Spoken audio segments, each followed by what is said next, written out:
Hey, this is John Lee Dumas, the founder and host of Entrepreneurs on Fire. And if you're wanting to learn how to embrace change and navigate through disruption as a leader, then listen to the Leadership is Changing podcast with my good friend, Dennis Gian. He's prepared to ignite. Welcome to Leadership is Changing. Each week, we and our guests provide information and insights through exploring leading change. This is taking your leadership to another level by finding the balance between executive excellence and personal well-being through stories that inspire real change. It's time to adapt in our fast-moving world when leadership is changing with your host, Dennis Gian. If I was to say to you, leadership is changing, what does that mean for you? Today, what an interesting time to be thinking about what leadership is today. Here we are in a world that has gone absolutely nuts, whether we like it or not, whether we think it's a good thing or a bad thing. Here we are locked away in homes. I think it's a bit better for you guys in New Zealand at the moment because you're out of lockdown. You just can't leave and come into the country. But in such a short space of time, the leaders of our world have shut down businesses, they've shut down economies, they've shut down the borders, they've sent everybody home, and they've enforced that. I'm someone who's worked from home with my web development business for the past 11 years, but even I'm getting stir crazy at home. But have to think, so how do these decisions get made? Who's actually in charge? And what's more, what astounded me was the number of people, the population that just consented to the decisions and just followed along. And look, I'm not saying that they should do that or shouldn't do that. It was just an observation about how all this came about. So what that says to me is that we've got a lot of our society and even business owners and business leaders are people that tend to accept the status quo and accept what authority says. And I didn't hear too much questioning about it, apart from some rants and things that are on Facebook and social media, but not a lot of engaged discussion about where we could be going or where we should be going. There are leaders out there who are out front. So Jacinta Ahern, for instance, she's someone that's a visible leader that's out front. And I think doing some good things as well. But who else is actually leading in there? Who else have we got in there that has a voice as well? Where is the debate? And I think Rowan Atkinson really sums it up the best. And he had a lecture in somewhere in England. I think it was a school in England. And it happened to be about, was it racism? Oh, it was, I can't remember the context of it, but it was all about the fact that people were, or political correctness, I think it was, people were told to be quiet. They had to toe the line. If they didn't, they were being politically incorrect. And then there's a whole discussion about censoring media in terms of what people could say online and what people could say in the newspapers and on Facebook. This is around the Cambridge Analytica time when Facebook had its problems. And look, there's definitely some bad stuff that was said and not great stuff that was said there. But his point is you don't deal with that by shutting down the conversation. You deal with it by having more dialogue and having more discussion.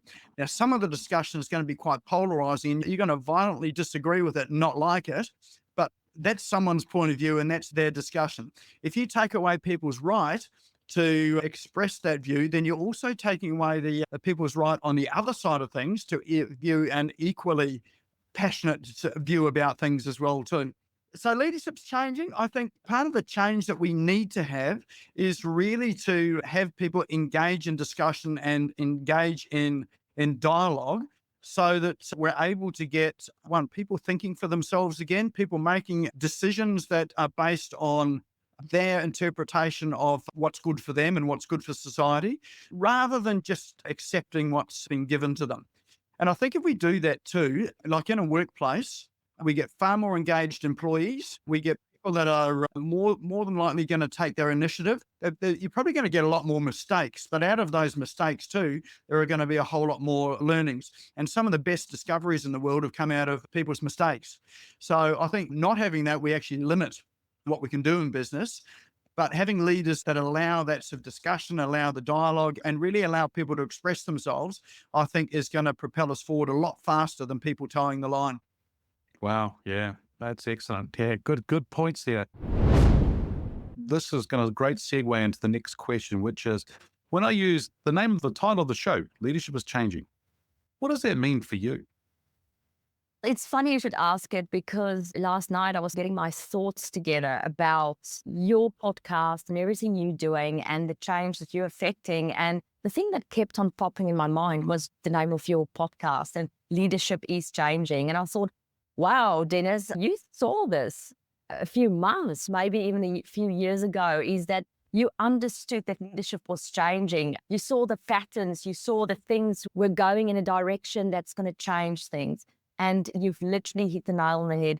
And last night when I was thinking about leadership that is changing, I thought, I think it's been changing for quite some while. I think it will keep on changing.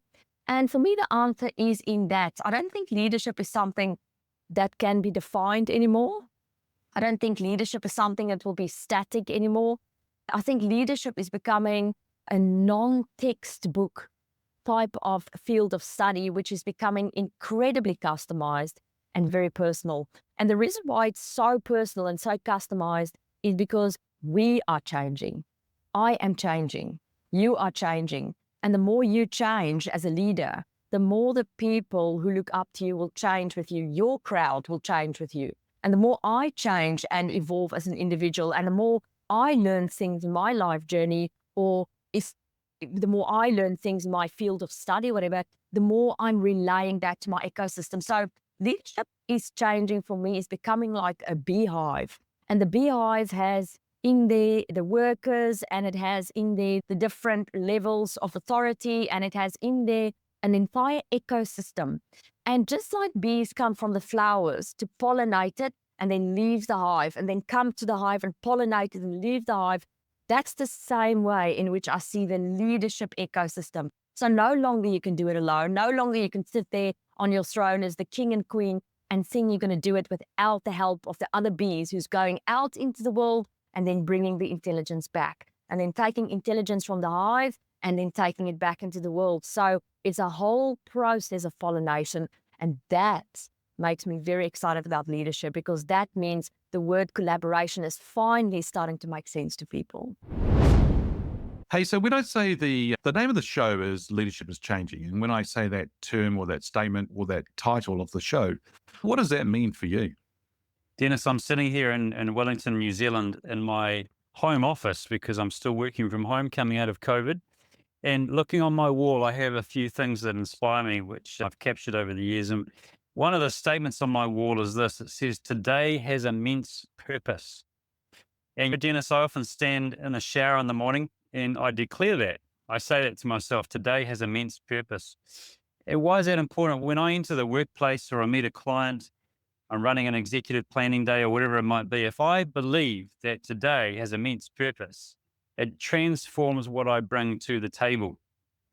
Last year, my wife and I were privileged to travel to India, and we met a fascinating guy who taught me about purpose.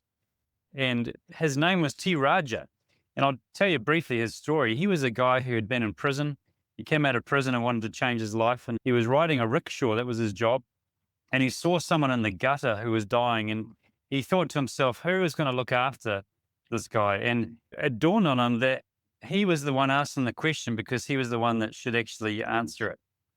And so he took this guy home and looked after him. 5 years later, which is when we met him, he now has, get this, 1,000 people whom he houses in a complex. He feeds them every single day, 3 meals a day. And when we were there, Dennis, people were dying around us. We actually saw people die.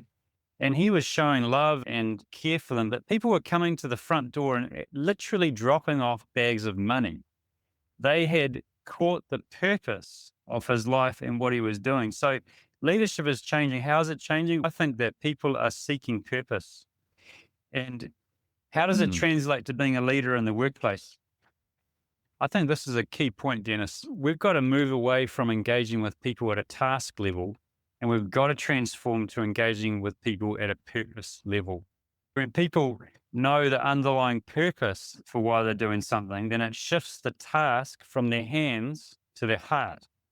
And I believe, Dennis, if you can't define the purpose of what you're doing other than the money or ticking off the work plan or the strategic plan, you know what? It's time to pause and go deeper and ask that question of yourself until you get it. Because the people that you're leading will know for sure whether you're a person of purpose or a person of just getting the task done. Today has immense purpose. That's the terminology that you see on the wall every day? That's the terminology. My kids get sick of me saying that to them. That's good, man. Today has immense purpose. That's beautiful. That's a very strong quote or something, affirmations for somebody to read, but then bring it to life, because that's the key there, Mark. Bring it to life. And if you can go into meeting situations, the way that you work with that immense purpose, that's where it's important. And so when you talk about purpose, that's really quite interesting, because people are looking for the purpose. A lot of people don't know what their purpose is in life, or they're not sure what they should be doing, or if they're doing the right thing. In other words, they've gone along in a career, they've gone and studied, a bit like that what you said right up front. I didn't know what I wanted to do. And so their ladder is up against a wall. They climb up that ladder in their career, and then they realize they're up against the wrong wall. They should have been on the other wall or a different wall. And so that purpose, I think, you're so right in what you're saying. That is strong. That is, and it gives meaning behind what you do, rather than being checking spreadsheets, checking boxes off, just doing the things day in and day out. Because I don't know about you, but I think that's, for some people, they might turn them on and excite them, but it could be quite boring as well, right? Absolutely. Got to have that purpose. Yeah.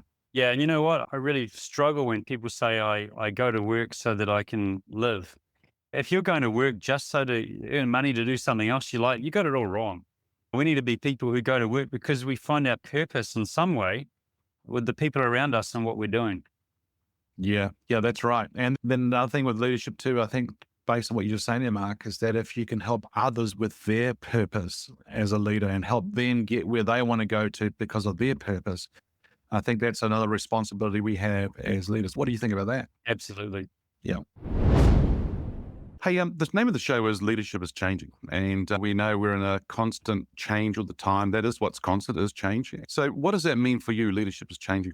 When I think about the change, I can't help but consider technology and our visibility as like everyday human beings and how that's evolving every single day. I think there's a new visibility to leadership that maybe a lot of people are just now stepping into.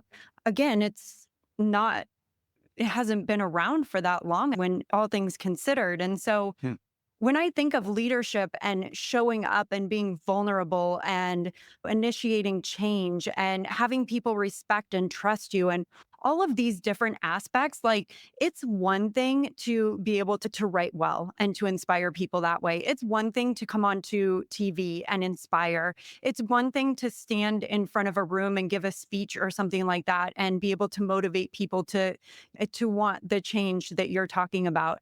But when you can do that in your everyday life, just as a human, without putting on the show of leadership, I think that there's something so powerful in that. And so I feel like leaders are being called to a new level of authenticity, of vulnerability, of real life that maybe hasn't been there for very long. And I very highly respect when I follow someone online or I've never had an opportunity to chat with them personally, to see and to feel the same person that I've been following from afar show up in real life. And I think that's quite unique in a lot of areas.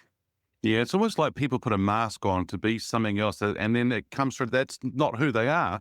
Exactly. And so they're not, and that word you used just before about being authentic is then they are not authentic. And so it's a bit disappointing when you see somebody who doesn't show up to be the person that they're out there portraying. So yeah, I think you're right. And the new level of authenticity, vulnerability, and that new life and the way that leaders coming through, yeah, really interesting to see where that all goes for sure.